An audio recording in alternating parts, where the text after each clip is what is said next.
그 후에 유다가 자기 형제들로부터 떠나 내려가서 아둘람 사람 히라와 가까이 하니라. 유다가 거기서 가나안 사람 수아라 하는 자의 딸을 보고 그를 데리고 동침하니 그가 임신하여 아들을 낳음에 유다가 그의 이름을 엘이라 하니라. 그가 다시 임신하여 아들을 낳고 그의 이름을 오난이라 하고 그가 또다시 아들을 낳고 그의 이름을 셀라라 하니라. 그가 셀라를 낳을 때에 유다는 거십에 있었더라. 유다가 장자 엘을 위하여 아내를 데려오니 그의 이름은 다말이더라. 유다의 장자 엘이 여호와가 보시기에 악함으로 여호와께서 그를 죽이신지라. 유다가 오난에게 이르되 내 형수에게로 들어가서 남편의 아우된 본분을 행하여 내 형을 위하여 씨가 있게 하라. 오난이 그 씨가 자기 것이 되지 않을 줄 알므로 형수에게 들어갔을 때에 그의 형에게 씨를 주지 아니하려고 땅에 설정하매 그 일이 여호와가 보시기에 악함으로 여호와께서 그도 죽이시니 유다가 그의 며느리 다말에게 이르되 수절하고 내 아버지 집에 있어 내 아들 셀라가 장성하기를 기다리라 하니 셀라도 그 형들같이 죽을까 염려함이라. 다말이 가서 그의 아버지 집에 있으니라.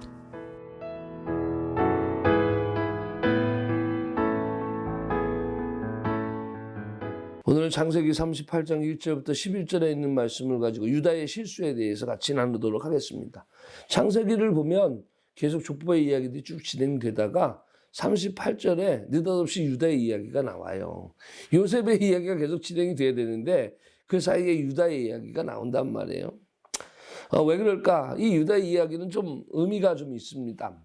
유다가 형제들을 떠나서 이방 지역에서 살면서 아내를 얻어요. 그리고 아들 셋을 낳습니다. 하나는 엘이고 두 번째는 오난이고 셋째는 셀라입니다. 엘은 다말이라는 여인을 만나서 결혼을 하고 이따가 엘이 악해서 하나님이 그를 죽였다 이렇게 얘기합니다. 이방 땅에 살았거든요. 이방 땅에 살다 보니까 하나님 보시기에 악했다. 얼마나 악했을까? 하나님이 죽이기까지 할 정도로 악했다라는 얘기예요. 근데 고대 중동의 그 관습법에 따르면 이 재산 분할의 문제가 있어요.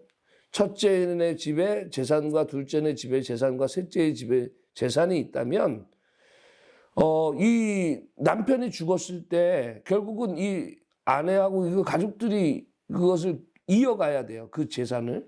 근데 그 집에 자식이 없어. 그러면 이제 문제가 되잖아요. 그러면 이제 둘째 아들이 첫째 형수하고 씨를 줘요. 그래서 첫째 형수가 아기를 낳게 되면 그 아기는 둘째가 씨를 줬지만 둘째의 아들이 아니에요. 첫째의 아들이 되고 그리고 그 첫째의 재산을 가져줘요. 이 얘기는 첫째가 만약에 아기가 없이 죽고 둘째를 통해서 첫째 그 아내가 임신을 하지 못했다라고 얘기하면 그 재산이 누구께 되냐면 자연적으로 둘째가 되는 거예요. 둘째 오난 입장에서는 굳이 형수와 동침할 이유가 없어요. 씨를 줄 이유가 없어요. 첫째가 씨를 안 줘서 자손이 계속 없으면 그 재산이 자기 아들 것이 됐는데 그걸 굳이 주겠습니까? 그러니까 일부러 안 줬다는 얘기예요. 안 줬다는 얘기예요. 그러니까 이게 또 하나님께서 보시기에 악한 거예요. 그래서 오난이 죽습니다. 이제 셋째만 남았잖아요. 근데 셋째는 너무 어린 거야. 그러니까 유다가 셋째가 나중에 크면 그때 결혼시켜주겠다 이렇게 얘기하면서 첫째 며느리를 기다리게 하는 거죠. 다말은. 그런 가중에 이제 다말이 이제 자기의 계략을 써서 결국은 이 시아버지 유다하고 동침한 사건이 일어나고 거기서부터 자손이 나와서 예수 그리스도의 족보를 이루게 되는 겁니다. 우리 참 부끄러운 얘기예요. 창피한 얘기고 성경에 이런 창피하고 부끄러운 얘기가 있다는 자체, 그것도 예수님의 족보에 있다는 사건이 참 우리들에게 부끄러운데 때로는 우리들 왜 이런 얘기가 성경에 기록되었을까? 좀 얘기하기 좀 곤란하고 부끄러운 우리들의 삶의 모습도 있잖아요. 살다 보면 이런 건 좀 드러나지 않았으면 좋겠다, 좀 감추고 싶다라는 이야기도 있을 텐데 그런 것들까지도 다 내 삶의 일부다라는 이야기. 그런 것까지도 다 우리들이 감당하면서 나아가야 되는 삶의 부분이다. 뭐 나는 거룩하고 좋은 것만 다 가는 그게 아니라 때로는 부족하고 때로는 연약한 모습도 내 삶의 일부분인 걸 인정하면서 나아가는 지혜가 있어야 돼요. 그리고 근본적으로 따져보면 오늘 이 모든 사건의 원인은 유다가 이방 지역에서 살았다라는 이야기입니다. 하나님의 영역에서 벗어났어요. 벗어나서 사니 자연적으로 그 자식들은 하나님을 모르는 삶의 상태 속에서 살게 됐고 결국 그것이 하나님 보시기에 악했고 그리고 그들의 결정들도 다 하나님 보시기에 악한 결정들을 해요. 그 악한 결정들이 바로 뭐냐? 물질 중심인 거예요. 물질. 돈밖에 몰라요. 돈밖에. 형제의 가문에 뭐 이런 것들 전혀 없습니다. 그냥 물질 중심의 삶을 살아가게 된다는 얘기예요. 여러분, 우리의 영역이 하나님의 영역에서 벗어나지 않도록 여러분들을 주의하십시오.